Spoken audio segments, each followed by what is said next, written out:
গ্রাম্য পরিবেশে বাইক চালানো, তারপর হচ্ছে রিক্সা দিয়ে ঘোরা অথবা হেঁটে ঘুরেন, যেইভাবে আপনি ঘুরেন গ্রাম্য পরিবেশে ঘোরার মজাটাই আলাদা। তবে হ্যাঁ, এটা সবার জন্য না। কিছু কিছু মানুষ আছে যারা হচ্ছে শহরে ঘুরতে পছন্দ করে, শহরে মানে আধুনিক জীবনযাপনে পছন্দ করে। কিন্তু অধিকাংশ মানুষই বাংলাদেশে বা বাঙালি অধিকাংশ মানুষ হচ্ছে, যেহেতু আমাদের শেকড় হচ্ছে গ্রামের, তাই আমরা গ্রামকে পছন্দ করি। গ্রাম দেখলে আমাদের আত্মা শীতল হয়।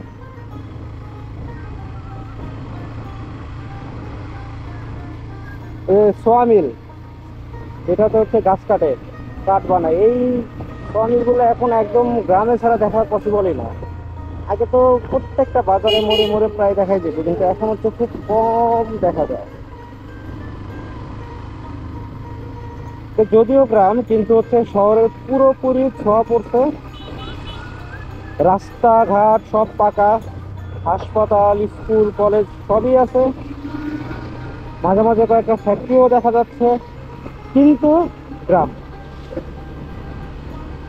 গ্রাম মানুষজন এখনো সরল, সোজা এবং গ্রাম্য ভাবে জীবনযাপন করে।